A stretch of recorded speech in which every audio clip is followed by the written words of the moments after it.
Olá, tudo bem com vocês? Bem-vindos ao canal. Quem não me conhece, eu sou a professora Ana Maria, muito prazer. E quem não fez inscrição, faça, clique aqui embaixo no inscreva-se e aí você recebe os vídeos atualizados. Eu sempre trago uma novidade para você. Hoje mesmo eu vou falar dos sinais de pontuação. Vamos lá. O primeiro, ponto final. Ponto final eu uso para a frase que eu vou falar algo a alguém, que eu vou afirmar ou negar. Se eu falo assim, gosto de você, ponto final, frase afirmativa. Não gosto de Joãozinho, uma frase negativa, tudo bem. Então, ela indica pausa prolongada, o uso de frases declarativas ou imperativas. Imperativa é quando vai dar uma ordem, um pedido, uma solicitação a alguém. Faça isso, ponto final. Não faça esse trabalho de preguiçoso, ponto final. Então, tem o não. Então, quando eu afirmo ou nego algo, para não ficar tão pesado, às vezes você tem que, dar um serviço para alguém, terceirizar. Eu mesmo, como professora, tenho que passar algumas, lições. Então, aí a gente tem que falar, olha, faça tal coisa, abra tal página. Parece que está sempre falando no modo imperativo e tá, na realidade, né? Imperativo lembra o imperador, que dá ordens. Então, pode soar muito, muito mal, né? Muito ruim e ficar um tom meio pesado. Agora, se você depende muito da entonação, tudo é o jeito, né, que a gente fala. Se você colocar um por favor ao final, você pode fazer a lição de casa, por favor. Não vai esquecer tal coisa, por favor. Então, assim, você tá falando com o verbo no imperativo, vai ter o ponto final, porém, quando você fala por favor, com licença e tudo mais, fica mais suave, né? Para quem recebe, para quem fala. Eu acho que tem jeitos e jeitos e assim fica melhor. Bom, agora o ponto de interrogação. Quando a gente vai ter uma dúvida, fazer uma pergunta a alguém, você usa o ponto de interrogação. É usado no final de uma frase interrogativa direta. Como você está? Que horas são? Ponto de interrogação. Você está bem? Ponto de interrogação. E assim por diante. Né? Sempre que você vai perguntar algo a alguém, ponto de interrogação. Ponto de exclamação, que é aquele pauzinho com pinguinho embaixo. O interrogação, você lembra às vezes o Itaú, a propaganda, né? Que ele faz assim, tum. Não, é usado em libras, né? O ponto de interrogação ele se faz nesse movimento mesmo, depois com o pinguinho. Exclamação não, é um pauzinho e o pinguinho. Bom, ele chama exclamação ou interjeição, tanto faz, tá? Quando você vai falar de algum sentimento, né? Bom ou ruim. Oh, que susto! Ai, que bom que você veio, fico feliz, ponto de exclamação. Ai, puxa, que triste, ele faleceu, ponto de exclamação. Então, para qualquer um desses sentimentos, você usa o ponto de exclamação. É usado, então, ao final de uma frase exclamativa, imperativa ou após interjeições. Venha rápido, por favor, ponto de exclamação. Bom, e quando eu uso reticências, que são aqueles 3 pontinhos na horizontal, dá a impressão que você vai falar mais coisas, mas não fala, ou porque ficou engasgado, ou porque não há necessidade da fala, mas quem está escutando entende que poderia ser falado mais coisas, mas não se falou. Indica excitação ou suspensão, então, de pensamento. Suspensão de pensamento a gente usa em grego, que chama hipoké, né? Suspensão de juízo, de valor, usado muito no direito, né? O juiz faz isso. Tem que, a balança tem que ser justa, ele tem que pensar bem, escutar, ter essa suspensão de pensamento. O reticências também, a gente dá aquela pausa, né? Quando vi isso, reticências, não queria acreditar. Pode colocar reticências de novo, dá essa impressão. Eu gosto tanto de você, do seu jeito de falar, do seu jeito de andar, reticências. Para dizer que eu gosto tudo que você tem eu gosto. Reticências. É usado muito em poema também, né? Poesia, poema. Aspas. A gente fala colocar em aspas, né? Colocar em suspensão também.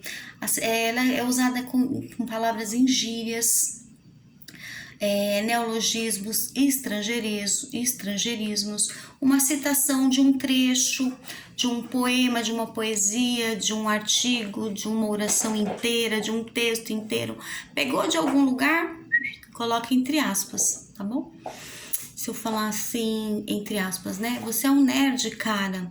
Então, aí eu tenho que colocar o travessão, que eu já vou explicar, e o nerd, entre aspas, né? Estrangeirismo, demudo, coloca entre aspas. Não é nenhuma máquina, mas... Aí eu coloco umas reticências. E a palavra máquina, entre aspas, que é um jeito de falar, né? Tem uma frase de Carlos Drummond que é assim... perdi o bonde e a esperança. Então, se é uma citação de um poeta, coloca entre aspas, porque não é a sua fala, é a dele. Se eu falo aqui, espere-me aqui, disse a mãe. Então, foi ela que disse, aspas, palavras dela e não sua, coloque em aspas. Parênteses, né? Aqueles dois redondinhos a gente usa muito na matemática, mas também na língua portuguesa. Você vai intercalar algum texto, indicar algo adicional, uma observação, algum detalhe. Então, você fala assim, por exemplo, encontrei-me com Joana no shopping, e aí você coloca entre aspas, aquela que era sua aluna, ponto final. Então, aquela que era sua aluna é só para você lembrar, para fazer a pessoa lembrar quem era, por exemplo. Então, mostrar esse detalhe, você pode colocar então entre parênteses. E o travessão, que eu tinha falado na anterior, ele vai fazer parte das falas das personagens. Então, você está escrevendo um texto e tem personagens, um conversando com o outro. Cada vez que um for falar, você dá um parágrafo, né, de 1 ou 2 dedos, travessão, que é um pontinho, um risquinho, começa com letra maiúscula e depois termina com algum tipo de pontuação no final dessa frase. Ele indica, então, mudança do interlocutor nesse diálogo no discurso direto. Por exemplo, o que você quer? Então, coloca lá o travessão e no final, você fez uma pergunta, usa exclamação, a gente já viu exclamação, né? Você quer alguma coisa? Ponto de exclamação. Sou eu perguntando, é a fala de alguém? Põe o travessão, então. Ou também para separar o aposto. Todos desejam uma única coisa. Aí põe o travessão depois, no finalzinho, paz, ponto final. Por quê? Quando você quer enfatizar um pedacinho, um trecho, pode ser uma palavra, como eu usei agora, que era paz, ou você quer enfatizar um pedaço maior do texto, você pode usar esse travessão para chamar a atenção desse leitor, tá? É um recurso linguístico muito usado. 2 pontos. Bom, se os 3 pontos, o reticências, era na horizontal, os 2 pontos é na vertical, em pé. Você usa esses 2 pontos para... Fala também das personagens, né, no texto, introduzir então uma enumeração. Por exemplo, vou à feira comprar, 2 pontos. Uva, maçã, pera e melancia. Então, quando você enumerou, colocou os 2 pontos. Por exemplo, a balconista pergunta, 2 pontos. O que o senhor deseja? Então, na fala da personagem, o que o senhor deseja, tem a travessão, ao final, ponto de interrogação, aí a gente já está usando tudo que a gente já viu anteriormente. Mas quando eu falei assim, a balconista pergunta, 2 pontos. Porque aí depois vai ter a fala dessa personagem. E o último, ponto e vírgula. Quando que eu uso ponto e vírgula? Também para separar os itens, para poder enumerar. Então, quando eu passo, por exemplo, bastante atividades para os alunos, então eu coloco ponto e vírgula entre as várias e diversas coisas. Então, além de separar os itens dessa enumeração, pode ser para leis também, decretos, memorandos também, documentos que às vezes vai para cartório também. Separar orações coordenadas para enfatizar essa pausa, né? Entre elas, ou quando no interior das orações já houver vírgulas. Por exemplo, Cláudia saiu cedo, ponto e vírgula, seus pais nem a viram, ponto e vírgula novamente. Todos estavam tão ocupados, pontos de exclamação.